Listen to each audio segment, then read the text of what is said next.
ఈ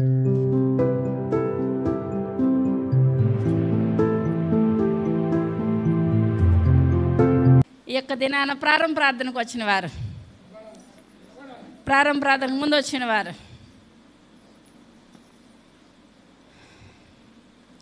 చప్పట్లు కొట్టాలి, గట్టిగా కొట్టాలి. మనం ఎప్పుడు రావాలండి? ప్రారంభ ప్రార్థనకి ముందుగా రావాలి. ఈ యొక్క దినాన్ని చెప్పుకునే వాక్యం మొదటి రాజుల గ్రంథము 22వ అధ్యాయము మొట్టమొదటి వచనం. ఇశ్రాయేలు వారును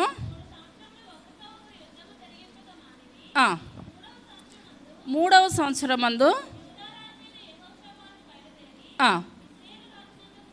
రాగా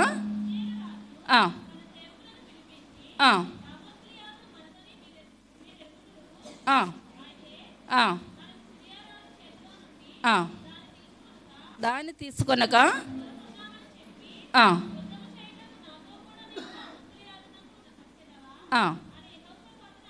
చాలు, చిన్న ప్రార్థన చేసుకుందాం.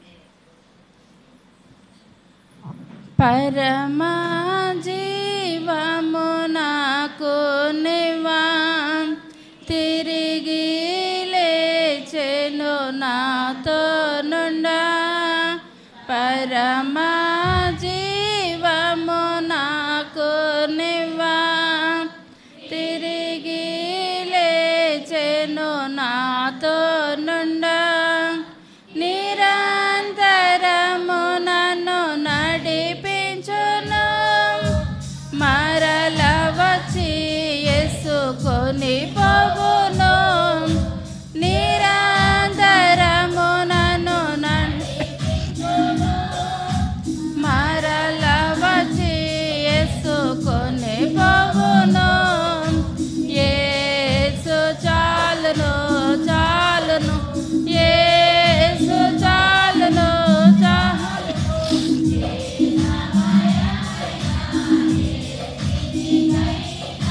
నా జీవితములో యేసు చాలును. సర్వశక్తి కలిగిన తండ్రి, కృప కలిగిన తండ్రి, దయగలిగిన నాయన, మీ యొక్క దయగలిగిన శ్రేష్టమైన నామాన్ని బట్టి ప్రభా లెక్కలేని వందనాలు, స్తోత్రాలు, స్తుతులు చెల్లించుకుంటున్నాను తండ్రి.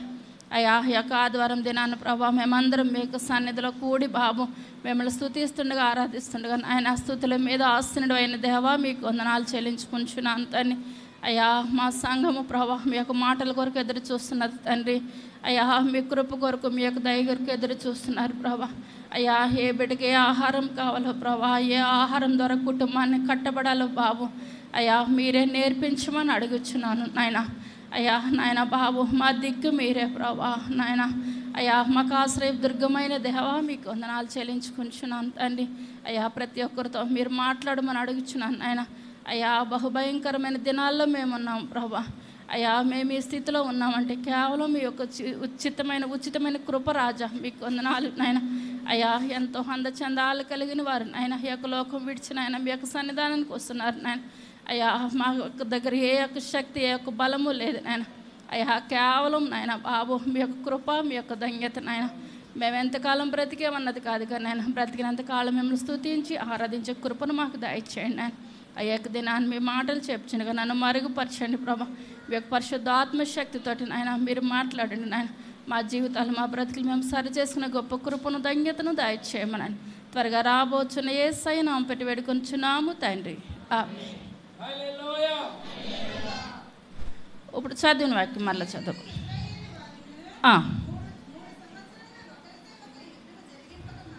3 సంవత్సరంలో ఒకరితో ఒకరు యుద్ధము జరిగింపక మానిరి. యెహోషాపాతు బయలుదేరి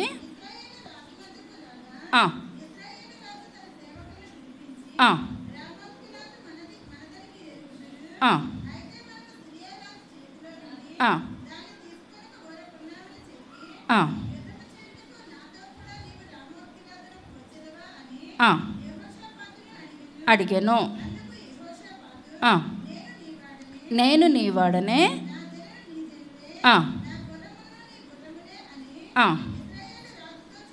చాలండి.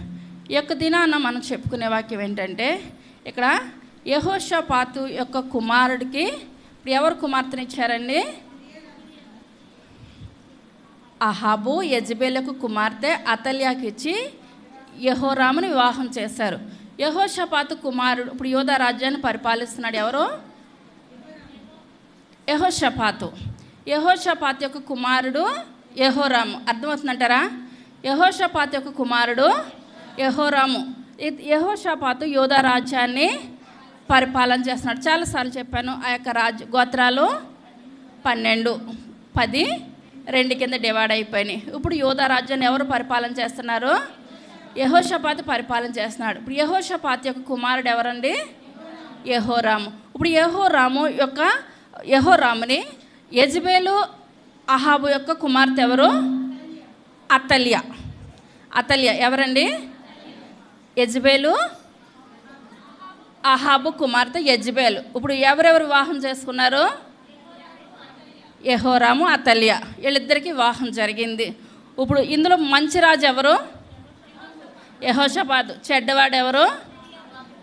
అహాబు. ఎందువలనంటే ఆ యొక్క విగ్రహారాధన స్త్రీని తెచ్చుకున్నాడు. ఆమె ఇక్కడికి వస్తా ఈ యొక్క రాజ్యానికి వస్తా ఏం పట్టుకొచ్చిందండి? విగ్రహాలు పట్టుకొచ్చింది. ఇప్పుడు తను చేసుకుంటే తప్పే, కానీ తను చేసుకుంటే చేసుకోవచ్చు. కానీ ఇప్పుడు ఏమంటుంది? మీరందరూ కూడా నాకులాగే మీరు విగ్రహారాధన చేయాలి, యెహోవా దేవుడు అంటే మీరు ఏమాత్రం కూడా చేయకూడదు అని ఇప్పుడు అక్కడ ఒక శాసనాన్ని నిర్ణయించింది అనమాట. ఈ యొక్క దుష్టురాలు చేసినప్పుడు అహాబు ఏమనాలి? ఖండించాలి. కానీ ఏమాత్రం కూడా భార్య ఏదంటే అదే మాట్లాడుతున్నాడు. ఇప్పుడు ఎవరెవరిని వివాహం చేసుకున్నారండి? యెహోరాము, అతల్యాని వివాహం చేస్తున్నాడు. వీళ్ళిద్దరికి వివాహం జరిగిన తర్వాత ముందు ఇప్పుడు ఏం జరిగిందంటే, అహాబు ఇప్పుడు ఏం చేస్తాడంటే సిరియా దేశం మీదకి యుద్ధానికి వెళ్ళాడు. సిరియా దేశం మీదకి ఏం చేస్తాడండి?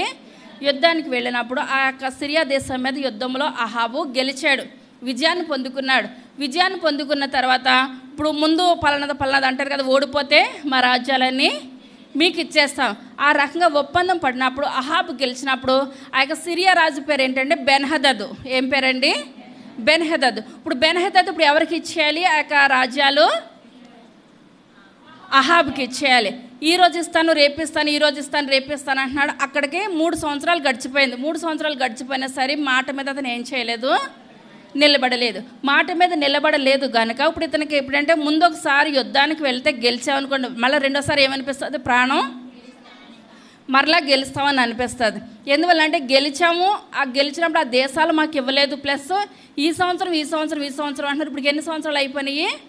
3 సంవత్సరాలు అయిపోయినాయి. అయినా మా దేశాలు మాకు ఇవ్వలేదు కనుక ఇప్పుడు ఇతను అనుకున్నాడు, మేము మరలా దేశం మీదకి వెళ్ళి మరలా గెలిచేస్తాం కనుక ఆ దేశం మీదకి యుద్ధానికి వెళ్ళాలని నిశ్చయించుకున్నాడు. ఎవరండి? అహాబు నిశ్చయించుకున్నాడు.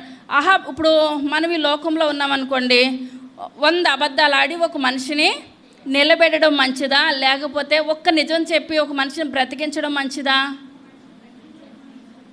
100 అబద్ధాలు ఆడాలా? ఒక నిజం చెప్పి ఆ మనిషిని ఏం చేయాలి? ఈ లోకంలో ఇప్పుడు మనం దేవుని మందిరానికి వచ్చామండి, వాక్యం చెప్తుండగా చెప్పేదని నాకు వర్తిస్తుంది, వినేవాళ్ళకి మీకు వర్తిస్తుంది. ఆ వాక్యాన్ని మనం ఏం చేయాలి? మన జీవితాల్లో సరి చేసుకోవాలి. ఇప్పుడు మనం దేవుని మందిరానికి వచ్చామనగా ఒక పెయిన్ అనమాట. హాస్పిటల్కి వెళ్తే డాక్టర్స్ ఏం చేస్తారు?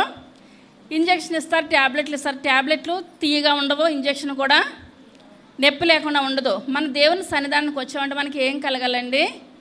నొప్పి కలగాలి. నొప్పి కలిగితేనే ఆ యొక్క వాక్యము మనం సరి చేసుకోవాలి. మన వాక్యం విని కొంతమంది అనుకుంటారు, పక్కింటి ఆవిడ భలేగా వస్తుంది, ఈ వాక్యం అంతా ఎవరికి? పక్కింటి ఆవిడకి అంటారు. పక్కింటి ఆవిడకి కాదు, మాట్లాడుతుండగా మనకే చెప్తున్న నాకు వస్తుంది, వినుటున్నా అందరికీ వస్తుంది అనమాట. ఎందువల్లంటే ఈ పరిశుద్ధ గ్రంథము ఇందులో ఒక మాట కల్పితం కానీ ఒక మాట తీసివేయడం కానీ ఏది కూడా లేదు. పరిశుద్ధాత్మ తండ్రి వ్రాసిన చెప్పిన మాటలు 40 మంది భక్తులు రాశారు ఈ యొక్క వాక్యాన్ని. ఇప్పుడు ఇక్కడ ఏంటంటే ఇప్పుడు ఒక్క నిజం చెప్పే మనిషిని మనం ఈ లోకంలో సరి చేస్తామనుకోండి, పరలోక రాజ్యంలో స్థానం ఉంటుంది. కానీ ఇక్కడ అన్నీ కూడా ఏం కాదు, తప్పు చేసినా ఏం కాదు, పాపం చేసినా ఏం కాదు అని అబద్ధాలన్నీ కూడా సరి చేసుకుంటూ వెళ్ళిపోతే పరలోక రాజ్యం వెళ్ళాక ఆ మనిషి ఏమవ్వాలండి? నరకంలో అగ్ని ఆరదు, పురుగు చావదు. ఇక్కడే మన జీవితాలేంటి, మన బ్రతికలేంటి ఈ లోకంలో సరి చేసుకోవాలి. ఒక 100 అబద్ధాలు ఆడుతూ మంచిదా, ఒక నిజం చెప్పి మనిషిని సరిచేయడం మంచిదా? ఒక నిజం చెప్పి ఆ మనిషిని ఏం చేయాలని మనం ఈ లోకంలో, నీ ప్రవర్తన ఇది, నీ జీవితం ఇది, నువ్వు ఈ విధంగా నువ్వు నీ బ్రతుకు నువ్వేం చేసుకోవాలి, సరి చేసుకోవాలని చెప్పాలి. ఇప్పుడు ఇక్కడ ఏంటంటే, ఇప్పుడు యెహోషాపాతు ఇప్పుడు ఎవరింటికి వచ్చాడంటే అహాబు ఇంటికి వచ్చిన వీళ్ళిద్దరు ఏమవుతారు? వియ్యంకులు కనుక ఇప్పుడు ఏం చేయాలి? ఒకరికి వీళ్ళ ఇంటికి వాళ్ళు రావాలి, వాళ్ళ ఇంటికి వీళ్ళు వెళ్ళాలి. కనుక ఆ యెహోషాపాతు ఎవరింటికి వచ్చాడండి? అహాబు ఇంటికి వచ్చాడు. అహాబు ఇంటికి వచ్చినప్పుడు బాగానే వచ్చావు, మా వియ్యంకుడు బాగానే వచ్చాడు. ఇప్పుడు ఎందువల్లనంటే యెహోషాపాతు యుద్ధం చేస్తాడు అనుకోండి, కరెక్ట్గా చేస్తాడా? ఎందుకని? దేవుడు నమ్ముకున్నాడు, ప్లస్ వాళ్ళ కొడుకు అల్లుడి కింద వెళ్ళిపోయాడు కనుక. అర్థమవుతుందంటారా? మళ్ళీ లేకపోతే ఇప్పుడు ఈవిడే వీళ్ళకి తిండి పెట్టాలి, అతల్య తిండి పెట్టాలి కనుక ఇప్పుడు ఇతను ఏం చేయాలి? యుద్ధంలోనికి వెళ్ళి కరెక్ట్గా ఉండాలి, తేడాగా ఉండకూడదు కనుక ఇప్పుడు అహాబ్ అంటున్నాడు, నువ్వు మంచి సమయానికే వచ్చావు వియ్యంకుడితో అంటున్నాడు యెహోషాపాతు తోటి. ఇప్పుడు మనము ఆ యుద్ధానికి, సిరియన్ల మీదకి యుద్ధానికి వెళ్ళాలి. అప్పుడు వాళ్ళు రామోత్ గిలాదు పట్టణాన్ని మనకి ఇస్తానన్నారు. ఆ పట్టణాన్ని మనకి ఏమాత్రం కూడా ఇవ్వలేదు కనుక నాతో పాటు నువ్వు యుద్ధానికి వస్తావా అని అంటే ఈయన అంటున్నాడు, అయ్యో నేనెందుకు రాను, నాకు కొడుకునే నీ ఇంటికి అల్లుడి కింద ఇచ్చేసాను, నీతో యుద్ధానికి నేనెందుకు రాను, యుద్ధానికి వస్తాను అని నేను మాత్రమే కాదు, నా యొక్క సైన్యము వస్తారు, నా యొక్క గుర్రాలు రథాలు మొత్తం అన్నీ కూడా వస్తాయి, మేమందరం కూడా యుద్ధానికి మేము వస్తాము, మేము సిద్ధమే అని చెప్పారు. ఇప్పుడు అక్కడ ఏంటంటే ఆ యొక్క 3 పట్టణాల్లో రామోత్ గిలాదు పట్టణం అన్నది చాలా ముఖ్యమైన పట్టణం. ఏంటండి? రామోత్ గిలాదు పట్టణం ముఖ్యమైన పట్టణం. మనకు అర్థమయ్యే రీతిలో ఇప్పుడు ఆంధ్ర తెలంగాణ వచ్చినప్పుడు గొడవలు అయినాయి అంటారా? మనందరికీ తెలుసు. గొడవలు అయినప్పుడు ఇప్పుడు ఆంధ్ర వాళ్ళు ఏమన్నారు? 2 కలిసి ఉండాలి, కవల పిల్లలు కలిసి ఉండాలన్నారు. తెలంగాణ వాళ్ళు అబ్బెబ్బే కలిసి ఉండడానికి ఎంత మాత్రం కూడా వీలు లేదు. ఎందువల్లంటే ఆంధ్రాలో ఉన్న పెట్టుబడులన్నీ ఎక్కడ పెట్టేస్తారు? హైదరాబాద్లో పెట్టేస్తారు. పెట్టేసిన తర్వాత ఇది మంచిగా డెవలప్ అయిపోయింది అనమాట. మంచిగా డెవలప్ అయిపోయిన తర్వాత వీళ్ళు ఏమన్నారు? విడిపోవాలని అన్నారు. విడిపోవాలని అంటే ఇప్పుడు ఆంధ్ర వాళ్ళకి బాధ అనిపించింది, తెలంగాణ వాళ్ళకి సంతోషం అనిపించింది. ఇప్పుడు అది కాదు కానీ ఇప్పుడు ఇక్కడ ఏంటంటే ఇప్పుడు రామోత్ గిలాదు పట్టణం అన్నది సంపన్నమైన పట్టణం. ఏంటండి? సంపన్నమైన పట్టణం. ఇప్పుడు హైదరాబాద్ ఇప్పుడు ఎలాగుందో సంపన్నమైన పట్టణము. ఇప్పుడు అందరికి ఇప్పుడు ఎక్కడెక్కడ వాళ్ళందరూ కూడా ఇక్కడికి వచ్చి బ్రతుకుతున్నారు, కష్టపడుతున్నారు, బ్రతుకుతున్నారు. అలా రామోత్ గిలాదు పట్టణంలో సంపన్నమైన పట్టణం అనమాట. ఎక్కడ వాళ్ళందరూ కూడా అక్కడికి వచ్చి అక్కడ జీవనాన్ని సాగిస్తారనమాట. ఇప్పుడు అటువంటి పట్టణాన్ని ఇప్పుడు నాకు కావాలి, నువ్వు ఎలాగో ఓడిపోయావు కనుక అది నాకు కావాలి అని ఇప్పుడు ఎవరు అంటున్నారండి? అహాబ్ అంటున్నాడు. కానీ ఇవ్వడానికి బెన్హదద్కి ఏమాత్రం కూడా ఇష్టం లేదు అంటున్నాడు. కావాలితే మరలా మీరు యుద్ధానికి వచ్చేయండి, మరలా మనం ఏం చూసుకుందాము, బలబలాలు చూసుకుందాం, కానీ అప్పుడు మాటకు నేను ఏమాత్రం కూడా కట్టుబడి నేను ఉండను అంటున్నాడు. తర్వాత చదువుకుందాం. విచారణ చేయదము రండని ఇశ్రాయేలు రాజు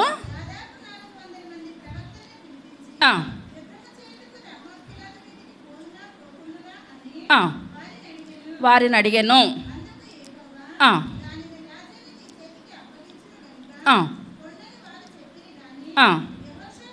యెహోషాపాతు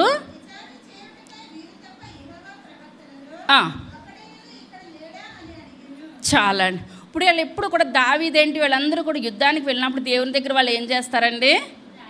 ప్రార్థన చేస్తారు, మనవి చేస్తారు, విచారణ చేస్తారు. ప్రభా నేను ఆ పట్టణం మీదకి యుద్ధానికి వెళ్ళాలని అనుకుంటున్నాను, వెళ్ళిన తర్వాత నేను గెలుస్తానా గెలవనా అన్నది దేవుని దగ్గర మనవి చేసినప్పుడు దేవుడు ఏమనివాడు? మంచిగా అయితే నువ్వు వెళ్ళు, నువ్వు క్షేమంగా వస్తావు, మంచిగా అవ్వకపోతే నువ్వేమాత్రం కూడా యుద్ధంలోనికి వెళితే ఓడిపోతావు. దాన్ని బట్టి వాళ్ళు నిర్ణయం తీసుకునేవారు అనమాట.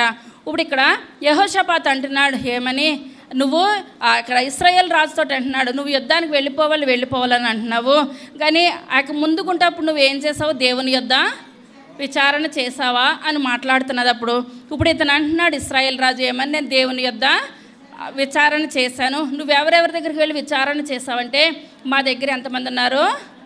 400 మంది ఉన్నారు. ఆ 400 మంది కూడా ఏమని చెప్పారనంటే, నువ్వు యుద్ధానికి వెళ్ళు, నువ్వు గెలుస్తావు, నువ్వు యుద్ధానికి వెళ్ళు, నువ్వు గెలుస్తావు అని ఎంతమంది చెప్పారండి? 400 మంది చెప్పారు. 400 మంది మనుషులకు మాటను బట్టి నేను ఏం చేస్తున్నాను, యుద్ధానికి వెళుతున్నాను అని చెప్పినప్పుడు యెహోషాపాతు అంటున్నాడు, ఆ మనుషుని చూద్దాడికి 400 మంది కూడా మంచి చెప్పేవారుగా నాకు ఏమాత్రం కనిపించట్లేదు.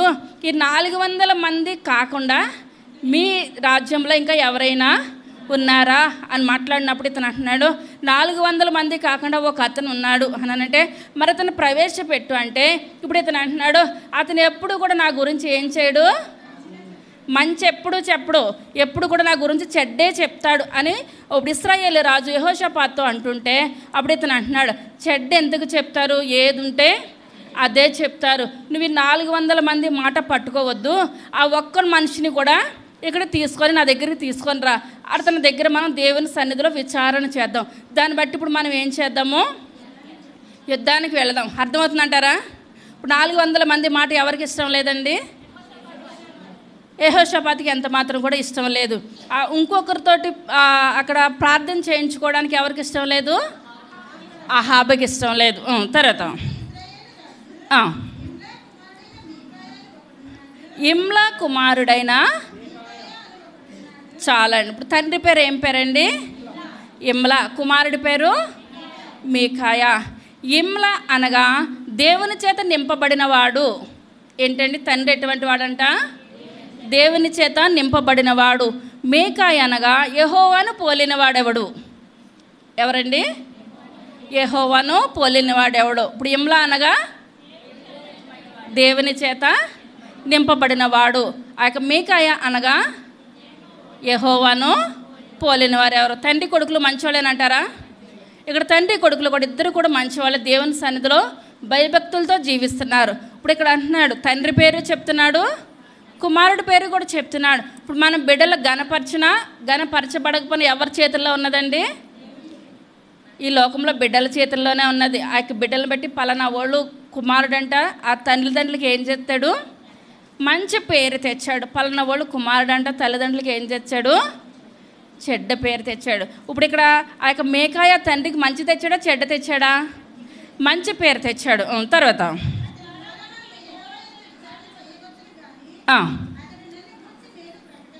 ప్రకటింపక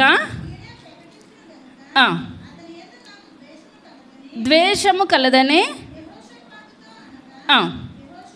యెహోషాపాతు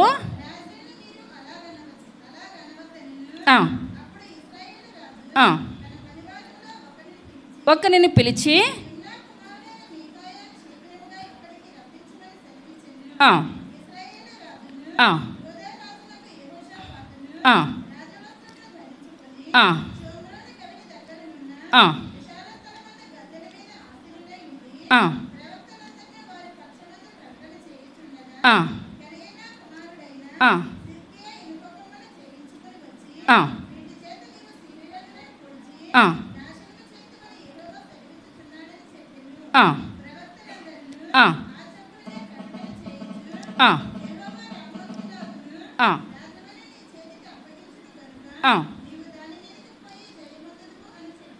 చాలండి. ఇప్పుడు ఇక్కడ ఏంటంటే, ఇప్పుడు యెహోషాపాతు రాజవస్త్రాలు ధరించుకున్నారు. ఇప్పుడు వీళ్ళందరూ కూడా రాజవస్త్రాలు ధరించుకొని ఒక సెంటర్లో నిలవబడ్డారనమాట. గద్దె దగ్గర నిలవబడినప్పుడు 400 మంది కూడా ఇప్పుడు ఏం చేస్తున్నారండి, ప్రవచిస్తున్నారు. 400 మంది ప్రవచిస్తుండగా ఇక్కడ ఒక అతని పేరు, ఇప్పుడు ఏం పేరండి, సిద్కి అనమాట. ఆ యొక్క ఇనుప కొమ్ములు పెట్టుకొని ఇప్పుడు అతను ఏం చేస్తున్నాడు, ఆ 400 మంది ఎలా చెప్తున్నారో ఇతను కూడా అలాగే చెప్తున్నాడు. మీరు ఇప్పుడు ఏం చేస్తారో జయమందేస్తారని ఆ యొక్క ఇనుముతోటి ఇప్పుడు ఇతను ఏం చేస్తున్నాడంటే ఒక ఆట ఆడుతున్నాడు అనమాట. తర్వాత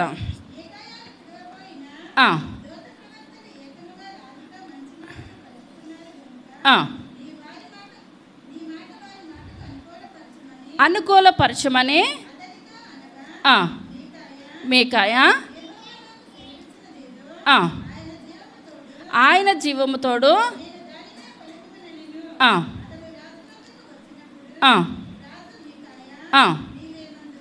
నీవేమందువు. చాలండి. ఇప్పుడు ముందు ఇతని దగ్గరికి, మీకాయ దగ్గరికి ఒక అతన్ని కబురు పెట్టారు.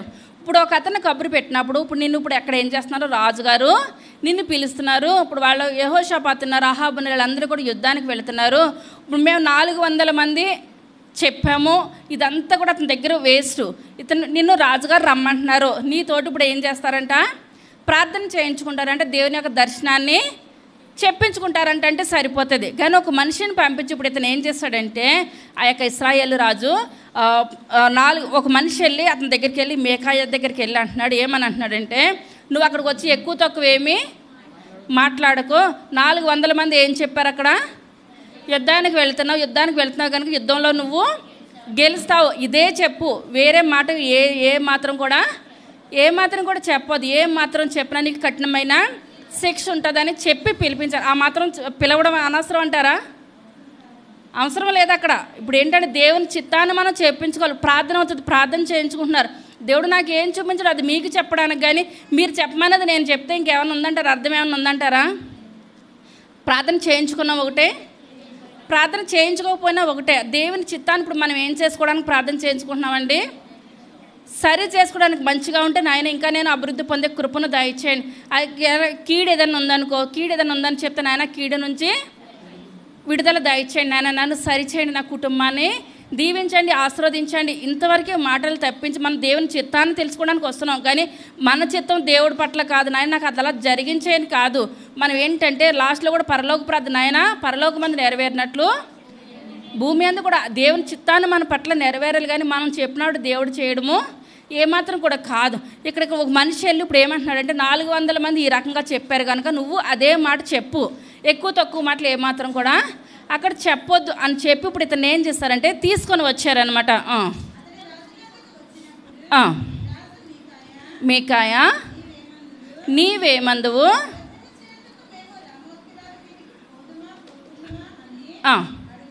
అడుగగా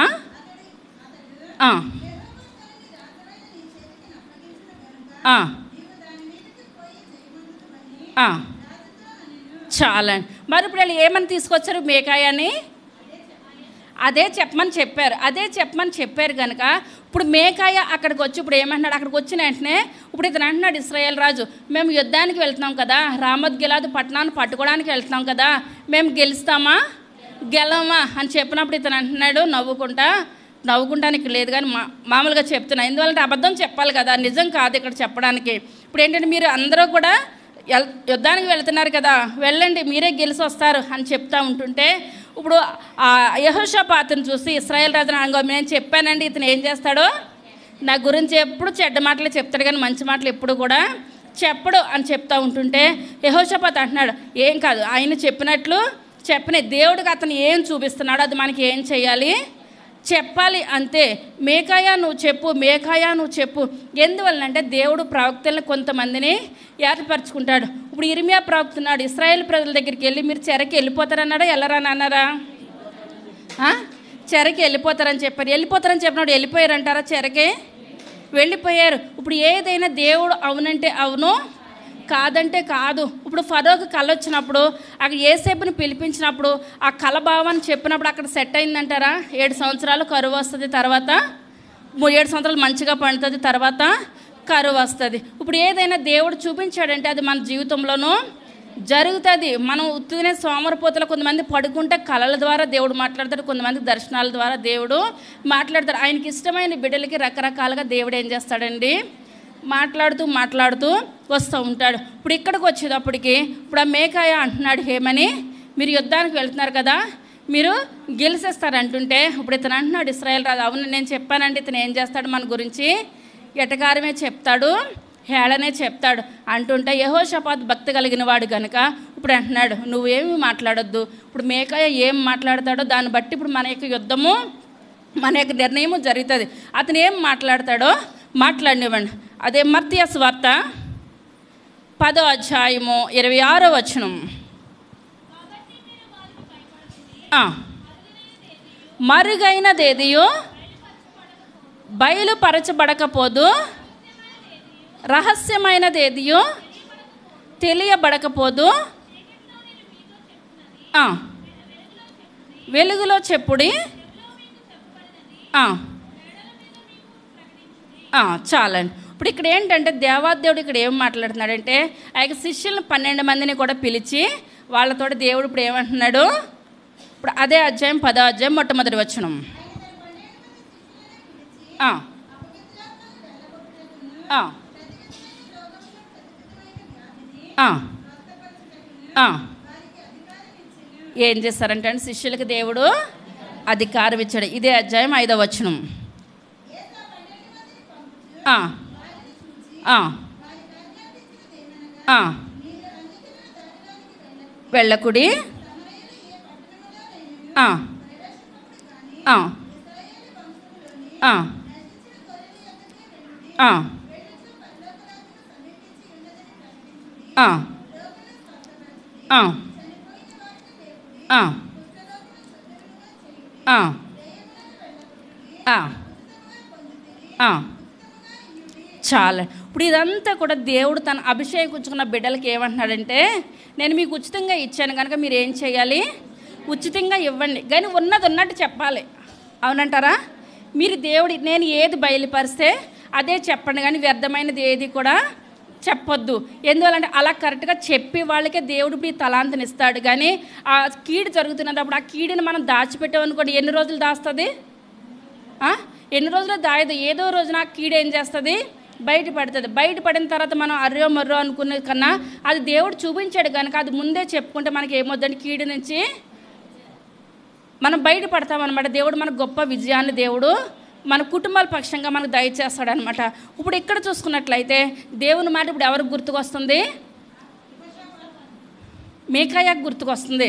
మేకాయాకు గుర్తుకొచ్చి, అయ్యో 400 మంది చెప్పిన దారిలో నేను ఏమాత్రం కూడా నడవద్దు. ఎందువల్లంటే వాళ్ళకి ఆ సాతాను ద్వారా చెప్తున్నారు, నేను ఎలా చెప్పాలి, దేవుని ద్వారా చెప్పాలి అని ఒకటే అనుకున్నాడు. ఇప్పుడు యెహోషాపాతు అంటున్నాడు, నువ్వు వేరే వాళ్ళు నేను ఏదైనా చెప్పి ఇక్కడ తీసుకొని వచ్చారేమో, ఆ దారిలో నువ్వు ఏమాత్రం కూడా నడవద్దు. నీకు దేవుడు ఏది చూపిస్తే అది చెప్పు, మేమేం చేస్తాము, సరి చేసుకుంటాం. ఇప్పుడు మనం చదువుకున్నాం కదా మత్తయి సువార్త, దేవుడు ఏది చెప్తే అదే చెప్పాలి, కానీ వేరే మాట ఏమాత్రం కూడా చెప్పకూడదు. మళ్ళీ ఇప్పుడు రాజుల గ్రంథంలోకి వచ్చేద్దాం.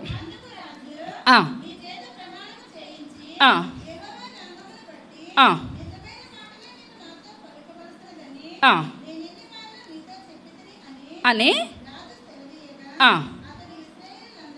ఇశ్రాయేలీలందరూ కాపరి లేని గొర్రెల వలనే యజమానుడు లేడు,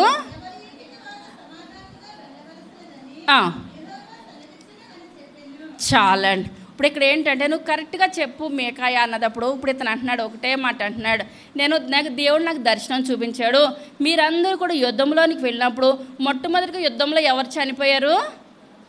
రాజే చనిపోయాడు. ఇప్పుడు రాజు చనిపోయిన తర్వాత ఇప్పుడు ఆ బిడ్డలందరూ ఏం చేస్తున్నారు? కాపరి లేని గొర్రెల వేళ ఎట్టి వెళ్ళాలో కూడా అర్థం కాలేని స్థితిలో ఇప్పుడు రాజు ఉన్నాడు అనుకోండి, కొంతమంది సైన్యం ఇదైనా రాజుని బట్టి వాళ్ళకి ధైర్యం కలుగుతుంది. రాజే చనిపోయిన తర్వాత ఇప్పుడు వాళ్ళకి ఎట్టి వెళ్ళాలో కూడా అర్థం లేని పరిస్థితిలో ఉన్నారు. ఎందువలనంటే దేవుడు ఏమాత్రం కూడా అబద్ధం ఆడు పెదవులు ఆయనకి ఏంటండి అసహ్యములు. సామెతల గ్రంథము 12వ అధ్యాయం 22వ వచనం, అబద్ధములాడు పెదవులు చాలండి యెహోవాకి ఏంటంటండి హేయములు. కొంతమంది మాటకు ముందు అబద్ధము, మాట వెనకాలకి అబద్ధం, 100 మాటలు మాట్లాడారంటే అందులో ఒక్కటి కూడా నిజమన్నది ఏమాత్రం కూడా ఉండదు. దేవునికి అంటండి అబద్ధమాడు పెదవులు ఏంటండి ఆయన హేయములు. మనం నిజమే చెప్పాలి. ఇప్పుడు 400 మంది కూడా అబద్ధాలు ఆడారు, కానీ ఒక్క అతను ఇప్పుడు ఏం చేస్తాడండి నిజమైన మాట చెప్పాడు. ఎఫెసీయులకు రాసిన పత్రిక 4వ అధ్యాయము 22వ వచనం, ఆ, ఆ, ఆ, 4:25 అవ్యములమై ఉన్నాము,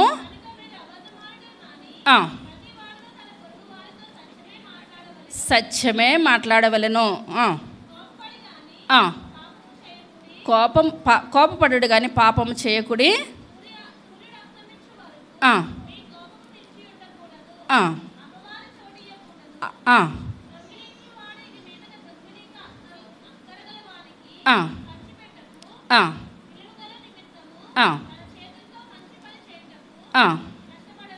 చాలండి. ఇప్పుడు ఇక్కడ మనం ఏంటంటే మనం కొంతమంది మాటకి ముందు ఏమొచ్చిందంటే కోపం వచ్చేస్తుంది అంటే అండి. కోపం వచ్చేస్తే మనం ఎవరికి చోటిస్తున్నాము?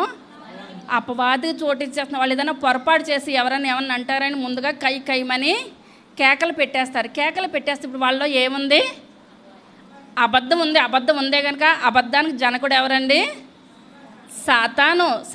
సంబంధాలు అయిన వాళ్ళకి ఏమొచ్చేస్తుంది? మాటకు ముందు కోపం వెనకాల అబద్ధం వచ్చేస్తుంది. కోపము తప్పు, అబద్ధం తప్పు, రెండు తప్పు. అది ఎవరి వలన వస్తాయి? సాతానుడి వల్ల వస్తాయి అన్నమాట. ఆ సాతాను చేష్టలు మనకు ఉండకూడదు.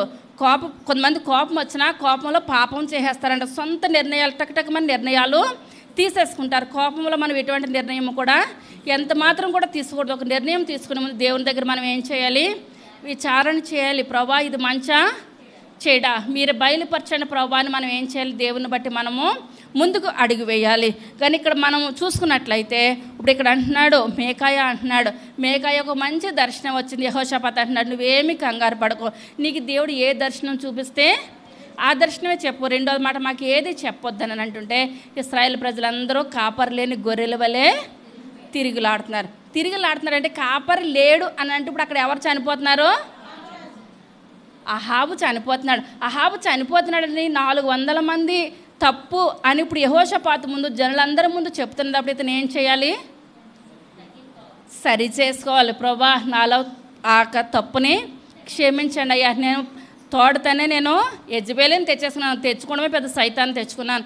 మళ్ళీ ఇక్కడ ప్రజలందరి దగ్గర కూడా సైతాన్ని ఇక్కడ తాండవాడుతుంది.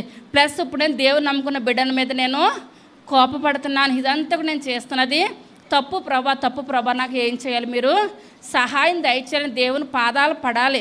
కానీ దేవుని పాదాలు ఇంత మాత్రము పట్టుకుంటలేదు.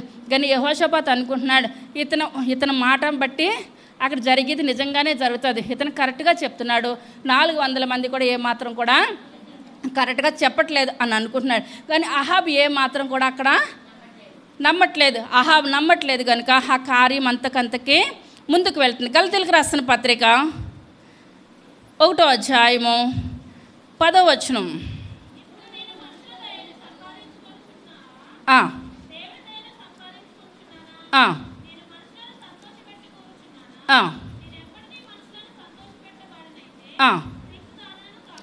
క్రీస్తు దాసుడను కాకపోదును.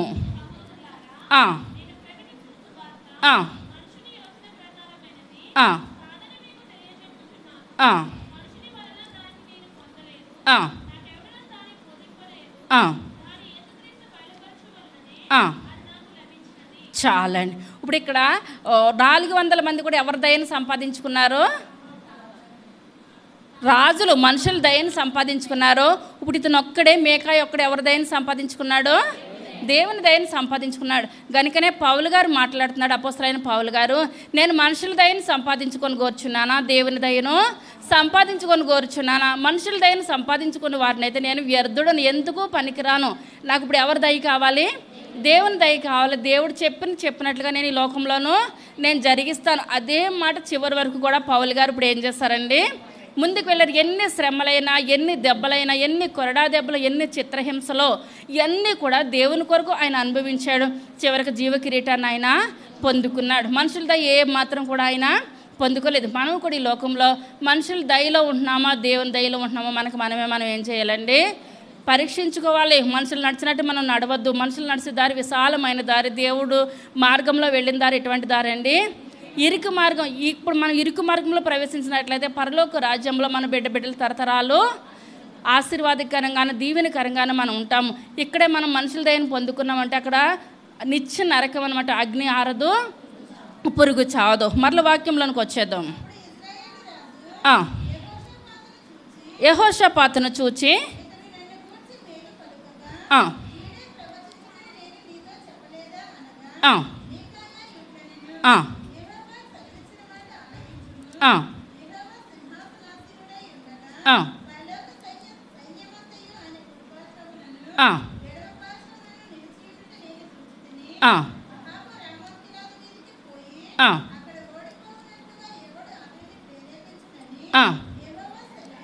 సెలవీయగా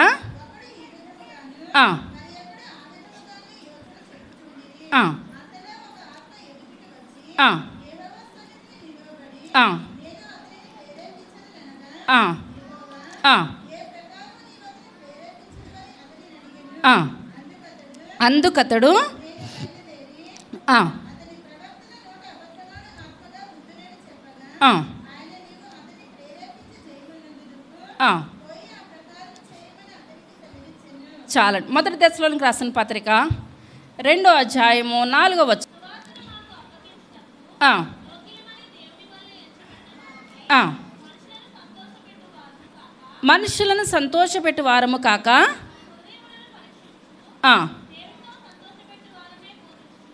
ఆ. చాలండి. ఇప్పుడు ఇక్కడ ఏంటంటే ఇప్పుడు మనుషులను సంతోషపెట్టాలా, దేవుణ్ణి సంతోషపెట్టాలా? ఇప్పుడు ఇక్కడ ఏంటంటే ఈయన చూసిన దర్శనం చూసినట్టు చెప్పాడు. ఇప్పుడు అక్కడ ఎవరు ఉన్నారంటే దేవుని దూతలు ఉన్నారు, దేవుడు కూడా ఉన్నాడు. పరలోక పట్టణం అంతా కూడా ఎవరు చూశారు? మేకాయ చూశాడు. మేకాయ చూసి అక్కడ ప్రవచిస్తున్నాడు అనమాట. గొర్రెలు లేని కాపర్ల వల్లే వీళ్ళు చెదిరిపోతున్నారు, భయంకరంగా జరుగుతుంది, యుద్ధం భయంకరంగా జరుగుతుందంటే ఇప్పుడు అదే సమయంలో ఆ పైనుంచి ఒక అబద్ధములాడే అపవిత్రమైన ఆత్మ ఒకటి వచ్చింది. ఆత్మ ఒకటి వచ్చి అది ఎవరిలోకి వచ్చిందండి? 400 మందిలోనికి వచ్చింది. 400 మందిలోకి వచ్చి ఇప్పుడు అక్కడ మనం మాట్లాడుతున్నప్పుడు దేవుని ద్వారా దేవుడు మనకు చూపిస్తున్నాడా, సాతాను ద్వారా దేవుడు చూపిస్తున్నాడా? ఇప్పుడు ఎందువలనంటే అక్కడ సాతాను కూడా ఈ లోకమంతా యోబు గ్రంథంలో లోకమంతా తిరిగి తిరిగి ఎక్కడికి వెళ్ళిందంటే అండి, దేవుని దగ్గరికి వెళ్ళింది. ఆ దురాత్మలు కూడా దేవుని దగ్గర సెలవు పొందే ఈ లోకంలోనికి వస్తాయి. కానీ మన దగ్గరకు వస్తున్నది దేవుని యొక్క ఆత్మ, దురాత్మ అన్నది మనం ఏం చేయాలని చెప్పి వాళ్ళు చాలా జాగ్రత్తగా చెప్పాలి. ఒకసారి దురాత్మ మాట్లాడినప్పుడు దేవుని మాటలని చెప్పేస్తారు. అది ఎంత మాత్రమును కూడా కరెక్ట్ అయిన విషయం ఎంత మాత్రం కూడా కాదు. ఇప్పుడు దురాత్మకి అక్కడ బలమైన శక్తులు ఉన్నాయి. ఇప్పుడు దేవుని ఆత్మకు కూడా దేవుని బట్టి బలమైన కార్యాలు ఉన్నాయి అన్నమాట. ఇప్పుడు ఏంటంటే ఈ లోకంలో దేవుడు ఉన్నాడన్నది ఎంత నిజమో సాతాను ఉన్నదన్నది కూడా అంతే నిజం. కొంతమంది దేవుడు ఉన్నాడని అంటారు కానీ సాతాను ఉన్నాడంటే ఏమాత్రమో కూడా నమ్మరు. మనం ఫస్ట్ నుంచి కూడా ఆదాము దగ్గరికి వెళ్ళి ఇప్పుడు మొట్టమొదటిగా పండు తినొద్దంటే తినమన్నది ఎవరండి? సాతాను. మొదటి నుంచి కూడా ఆ దేవుని బిడ్డల దగ్గరికి సాతానుడు వచ్చి రకరకాలుగా ఏలుబడి చేస్తున్నాడు. కొన్ని కుటుంబంలో ఆ యొక్క అనారోగ్య పరిస్థితుల్లో చేస్తూ ఉంటాడు. కొన్ని కుటుంబంలో ఆ యొక్క కష్టాలు, ఇరుకులు, ఇబ్బందులు, నీ దేవుడు నీకేం చేస్తాడో, నీ దేవుడు నీకేం చేస్తాడు. యోబుకి ఎన్ని కష్టాలు వచ్చినాయో, కానీ యోబు కష్టాల కన్నా మనకు వచ్చిన కష్టాలు గట్టివైతే ఏది కూడా కానే కాదు. మనకి ఏ పూట ఆహారాన్ని దేవుడు ఆ పూట ఇస్తున్నాడు. ఈరోజు నాకు తినడానికి తిండి లేదు అన్న స్థితి దేవుడు మనకి ఎవరిలోనూ కూడా కలిగించట్లేదు. ఏదో ఒక రకన్న అప్పన్నా మనకు దేవుడు మనకి ఏం చేస్తున్నాడండి? పుట్టిస్తున్నాడు. అప్పు ఇచ్చి వాళ్ళన్నా మనకి ఏముండాలి? మనకు ఉండాలి. దేవుడు మనల్ని అంతకంతకు ఆశీర్వదిస్తున్నాడు. కానీ ఇక్కడ దేవుని ఆత్మను బట్టి మేకాయ చెప్తున్నాడు, దురాత్మ శక్తులను బట్టి 400 మంది చెప్తున్నారు. తర్వాత మేకాయ ఇట్లనగా అతని దగ్గరకు వచ్చి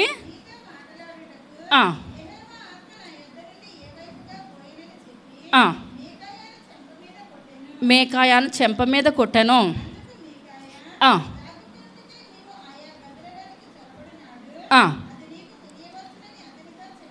చాలండి. ఇప్పుడు ఇక్కడ ఒక అతను ఇప్పుడు ఏం చేస్తున్నాడు? అంటే చేయి చేసుకుంటున్నారు, అంటే చేయి చేసుకున్నారు. కొంతమంది ఏంటంటే ఆ గట్టి అభిప్రాయము ఒక్కడు కొడితే ఎదుటి వాళ్ళు ఏమి మాట్లాడలేరు కదని చేయి చేసుకుంటారనమాట. ఇప్పుడు ఇతను దేవుని ఆత్మ ద్వారా మాట్లాడుతూ ఉంటుంటే ఇప్పుడు ఇతను ఏం చేస్తున్నాడండి? ఇప్పుడు దేవుని యొక్క ఆత్మ వచ్చింది కదా, కుడివైపుకి వచ్చిందా ఎడం వైపుకి వచ్చిందా నువ్వే చెప్పని టప్మని చెంపల మీద కొడుతూ ఉన్నారు. ఇప్పుడు చెంపల మీద కొడుతూ ఉన్నారంటే మన పితరులందరూ కూడా ఇప్పుడు ఏం చేస్తారండి? ఎన్నో దెబ్బలు తిన్నవాళ్ళే, ఎన్నో దెబ్బలు. హెబ్రీలకు రాసిన పత్రిక 11వ అధ్యాయము 36వ వచనం. హెబ్రీలకు రాసిన పత్రిక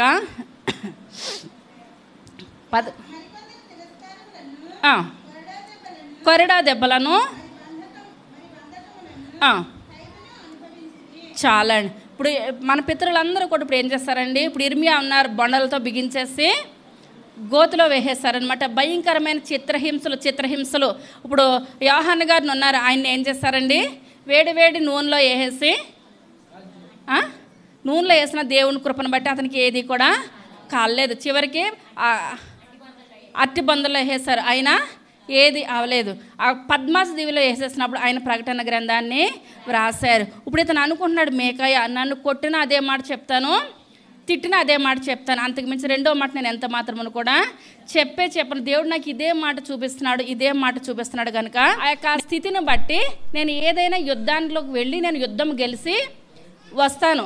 యుద్ధాన్ని గెలిచి వచ్చిన తర్వాత అప్పుడు అతని పని నేను చూస్తాను అని అంటుంటే, ఇప్పుడు ఇతను అంటున్నాడు, మేకయ్య ఆ యుద్ధానికి వెళ్ళి యుద్ధంలో నువ్వు గెలిచి నువ్వు తిరిగి రావడం అనేది ఎంత మాత్రం జరగని పనే. నా దేవుడు నాకు స్పష్టంగా చూపిస్తున్నాడు, చూపించినట్టు జరుగుతుంది. నువ్వు అలాగ బ్రతికి నువ్వు వచ్చావంటే నా దేవుడు నాకు చెప్పలేనట్టే. ఎందువల్లంటే నాకు దేవునితోటి అంత సహవాసం ఉంది, అంత సంబంధం ఉన్నది. నువ్వు తిరిగి వచ్చాక విధానం ఎంత మాత్రం కూడా లేనే లేదు అని అన్నదప్పుడు ఇతను కోపం వచ్చేసి ఇప్పుడు ఇతను ఏమంటున్నాడంటే, అహాబు ఎందువల్లంటే ఇలాంటి కుయుక్తులన్నీ కూడా ఇతనికి ఫస్ట్ నుంచి కూడా భార్యను బట్టి అలవాటు అయిపోయినాయి. ఎందువలనంటే ఈ లోకంలో మంచి భార్య రావడము, గుణవతైన భార్య దొరుకుట ముత్యము కంటేనే శ్రేష్టమైనది అనమాట. దేంతో పోల్చాడండి భక్తుడు? ముత్యము కంటేనూ శ్రేష్టమైనది అనమాట. కుటుంబాన్ని నిలబెట్టిన స్త్రీయే, కుటుంబాన్ని చిత్తు చేసేసిన స్త్రీని బట్టే కుటుంబము ఆధారపడి ఉంటుంది.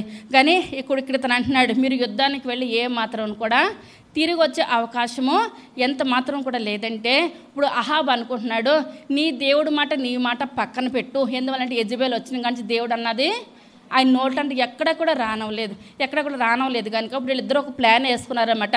ఇప్పుడు ఏంటంటే యెహోషాపాతు అహాబ్ ఏది చెప్తే అదే చెయ్యాలి. కొడుకుని ఇచ్చుకొని కూడా ఇతను భయపడుతున్నాడు. పని కూతురుని ఇచ్చుకున్నాడు భయపడ్డాడంటే అదొక అందం, కానీ కొడుకుని ఇచ్చుకొని కూడా అతను ఏదంటే అదే చేస్తున్నాడు అనమాట. ఇప్పుడు ఏంటంటే నేను అహాబ్ అనుకుంటున్నాడు, ఇప్పుడు మామూలుగా ఉన్నారనుకోండి, ఒక సైన్యాధిపతి ఉన్నాడు, రాజుగారు ఉన్నాడు. రాజుగారి బట్టలు వేరు, సైన్యాధిపతి బట్టలు వేరు. ఇప్పుడు కింద ఉన్న పని వాళ్ళ బట్టలు వేరు. అవునంటే అర్థమవుతుందా? రాజు బట్టలు వేరు, సైన్యాధిపతి బట్టలు వేరు, కింద పని చేసేవాళ్ళు బట్టలు వేరు. ఇప్పుడు ఇతను అనుకుంటున్నాడు, అహాబు పనివాడు బట్టలు నేను వేసుకొని నేను ఏం చేస్తాను, యుద్ధానికి వెళ్తాను, నన్ను రాజు అని అనుకోరు. ఇప్పుడు పనివాడు బట్టలు ఎలాగా ఇప్పుడు నలిగిపోయి ఉంటాయో చిరిగిపోయి ఉంటాయో, ఆ చిత్రగా ఉంటాయి కదా, అటువంటి వస్త్రాలు నేను వేసుకొని యుద్ధంలోనికి వెళ్తాను. ఇప్పుడు అక్కడ యెహోషాపాతు ఉన్నాడు కదా, యెహోషాపాతుతో అంటున్నాడు, యెహోషాపాతు ఇప్పుడు నేను ఎటువంటి రాజు వస్త్రాలు వేసుకుంటానో, ఇప్పుడు అతను ఆల్రెడీ రాజే, కానీ నువ్వు అటువంటి నాకున్న వస్త్రాలు నువ్వు వేసుకొని నేను పెట్టుకున్న కిరీటము నువ్వు పెట్టుకో, నా స్థానంలో నువ్వు రాజు కింద ఉండు, నేను పనివాడిగా అక్కడుండి నేను టప్ప సిరియన్లందరినీ కూడా నేను ఏం చేస్తాను, ఓడించేస్తాను. కానీ ఇప్పుడు ఏదంటే అది సై అని అంటున్నాడు. ఇప్పుడు దేవుని మాట చిత్తాన్ని విను అని అంటున్నాడు. ఎంత విన్నా సరే ఇప్పుడు అతని ప్లేస్లోకి వెళ్ళాడు కనుక అతను ఏదంటే అదే. ఇప్పుడు వీళ్ళు ఏం చేస్తారంటే మారు వేషంలోనికి వెళ్ళి అక్కడ యుద్ధానికి బరిలోకి వెళ్ళిపోయారు. ఇప్పుడు దానికన్నా ముందు మొదటి రాజుల గ్రంథము 21వ అధ్యాయము 17వ వచనం. ఇలాగూ సెలవిచ్చెను,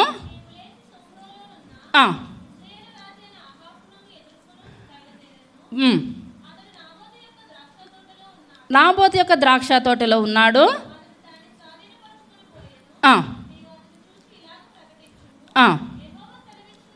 యెహోవా సెలవిచ్చినదేమనగా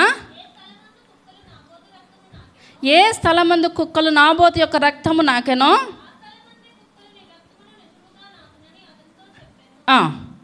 అంతటా నా పగవాడా అని పలుకగా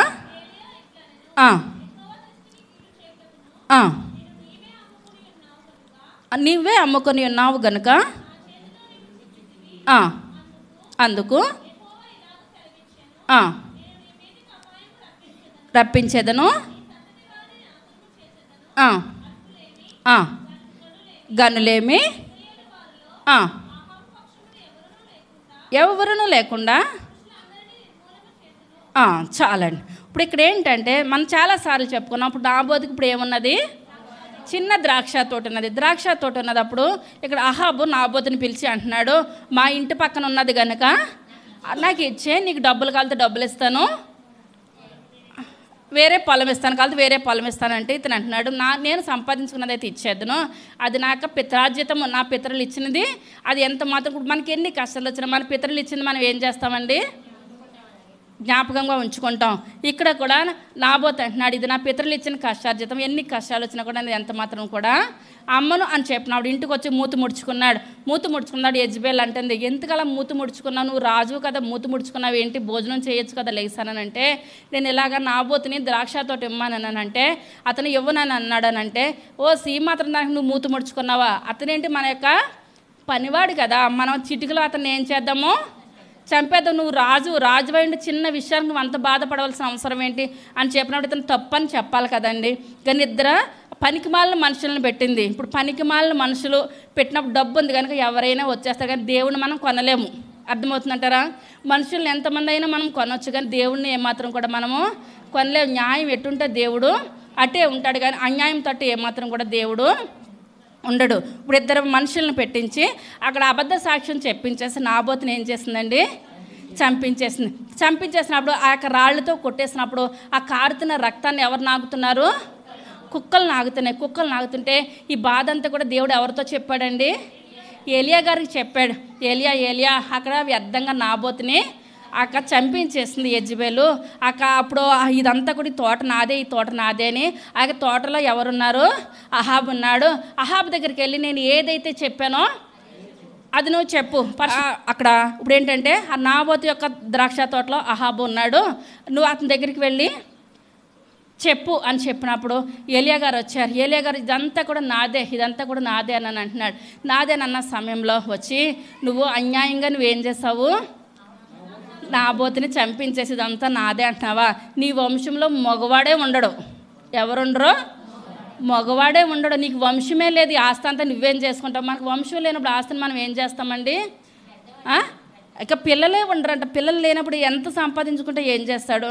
కానీ ఇతను వ్యర్థంగా వెళ్ళాడు కనుక దేవుడు ఆ మాట అన్నాడు. ఇతను న్యాయంగా ఉంటే దేవుడు ఆ మాట అనేవాడు ఎంత మాత్రమని కూడా కానే కాదు. అప్పుడు ఇతను అంటున్నాడు, నా పగవాడానంటే ఇప్పుడు ప్రవక్త అంటున్నాడు, దేవుడు నాకు చెప్పించాడు, ఇప్పుడు నువ్వెవరో లేరా అనుకో, నాబోతు యొక్క రక్తాన్ని కుక్కలు నాకుతున్నాయి కదా, నువ్వు రాజు అనుకుంటున్నావు, నీ రక్తాన్ని కూడా ఏం చేస్తాయి, కుక్కలు నాగితే అది జరిగి తీరుతుంది అని చెప్పినప్పుడు ఇతను అనుకుంటాడు, నేను చనిపోతే నన్ను ఎంతోమంది తీసుకెళ్ళే వాళ్ళు ఉంటారు అని మనం అనుకోవచ్చు.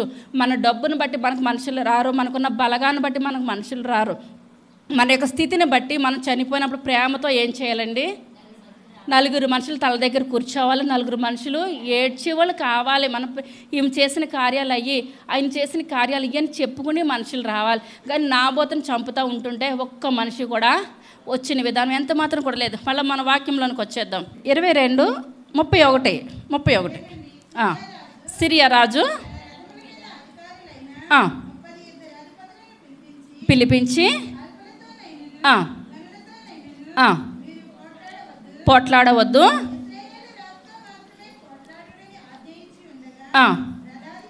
రథాధిపతులు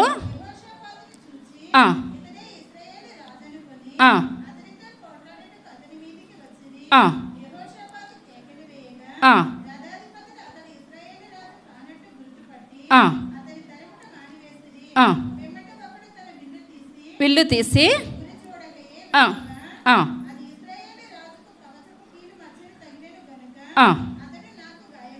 గాయమైనది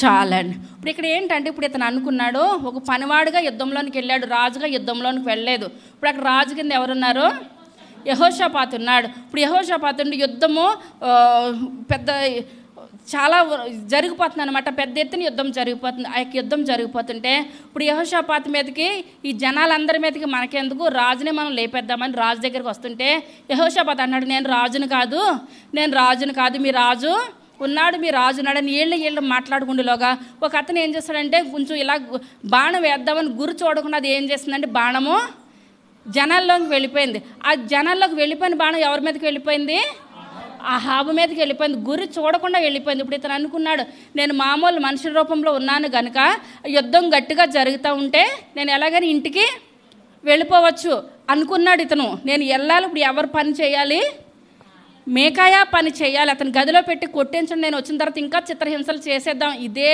మాట మీద ఉన్నాడు. యుద్ధంలో కూడా ఆ యొక్క దేవుని బిడ్డని కొట్టాలి కొట్టాలి కొట్టాలి, ఇదే రకం మీద ఉన్నది. అప్పుడు ఆలోచన లేకుండా, గురి లేకుండా ఒక అతను ఏం చేస్తాడంటే బాణాన్ని వేసేసాడు. బాణం వేసేసినప్పుడు అది అహాబు దగ్గరకు వచ్చేసింది.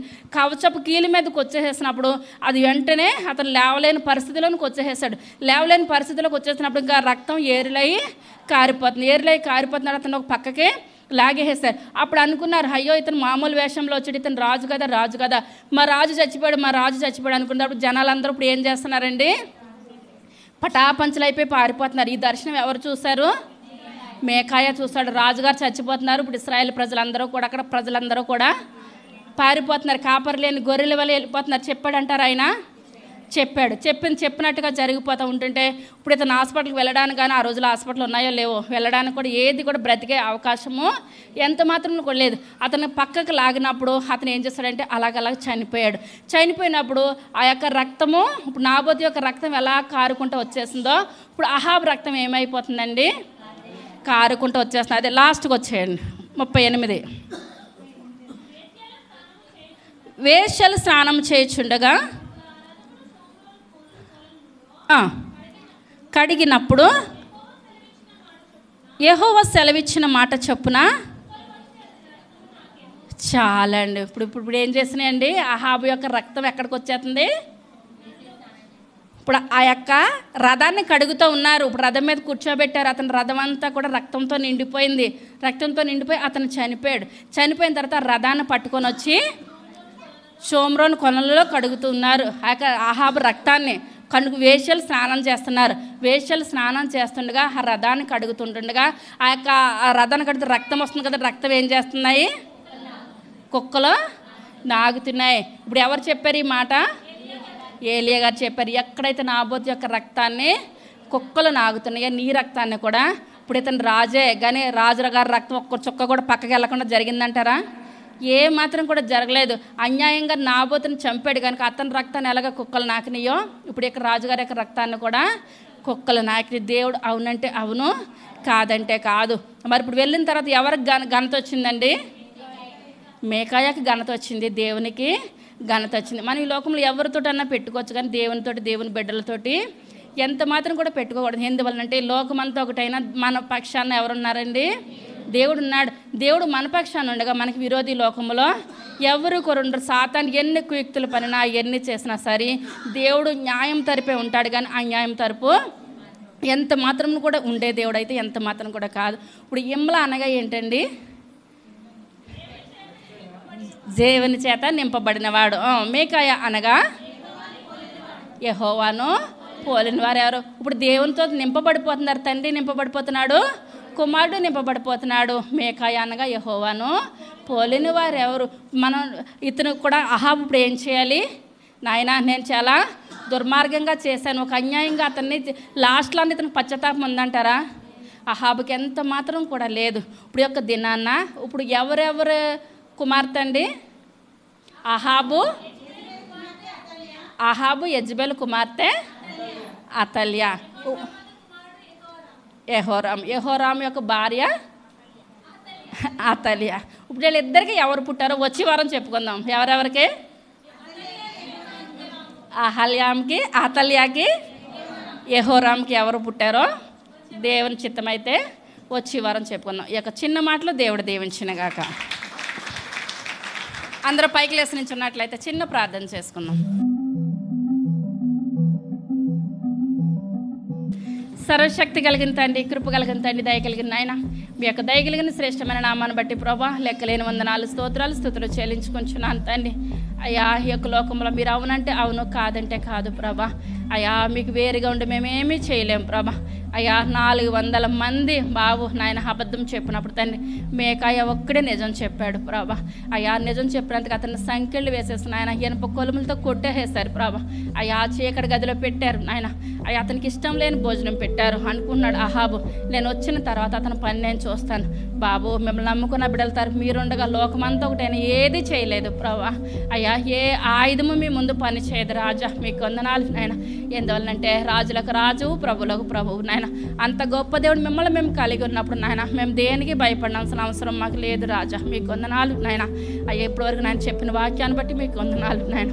అయ్యా మేము మేకాయ వల్లే బాబు నాయన బలమైన సాధనంగా మేము జీవించే కృపను దయచేయండి నాయన. అయ్యా నమ్మకంగా యథార్థంగా ఉండాలి ప్రభా. అయ్యా ఈ లోకంలో నాకు ఎవరూ లేరు, నాకు అండెవరూ లేరు, నన్ను మేము ఏనాడు అనుకోవద్దు నాయన. అయ్యా నాయన ద్రాక్ష తోటను పోగొట్టుకున్నాడు ప్రభా నాబోతు నాయన. అతనికి ఎవరూ లేరు అనుకొని నాయన బాబు అయ్యా యెజబెల్ ఆ విధంగా ప్రవర్తించింది నాయన. అక్కడికి ప్రవక్తనే పంపించారు ప్రభా. అయ్యా అతని రక్తం ఇటు రీతిగా నాబోతు యొక్క రక్తాన్ని కుక్కలు నాకినాయి, అతన్ని అహాబు రక్తాన్ని ఆ విధంగా కుక్కలు నాకేసినాయి ప్రభా. అయ్యా ఎందువలనంటే నాయన జీవం కలిగిన దేవుడు నాయన. అయ్యా రోషం కలిగిన దేవుడు ప్రభా. అయ్యా ఎవరిని అన్యాయంగా నాయన ఎటువంటి తీర్పుకి మీరు లోన్ చేయరు ప్రభా. అయ్యా మీ చిత్తము మీ యొక్క ప్రణాళిక ఈ లోకంలో నాయన మా పట్ల మీరు నెరవేరుస్తున్న విధానాన్ని బట్టి మీకు వందనాలు చెల్లించుకుంటున్నాను తండ్రి. అయ్యా విన్న వాక్యాన్ని వ్యర్థంగా మేము పోనవద్దు ప్రభా. మా యొక్క హృదయాల్లో మా యొక్క జీవితాల్లో నాయన ఫలించుకునే గొప్ప భాగ్యాన్ని దయచేయండి. అయ్యా మేమందరం నాయన మేకయ్య వల్ల జీవించే గొప్ప భాగ్యాన్ని దయచేయండి. దీవెనకరమైన జీవితాన్ని ఆశీర్వాదకరమైన జీవితాన్ని అందరికీ దయచేయమని త్వరగా రాబోచున్న యేసయ్య నామమున పెట్టి వేడుకొంచున్నాము తండ్రి. ఆమేన్. వందనాలు.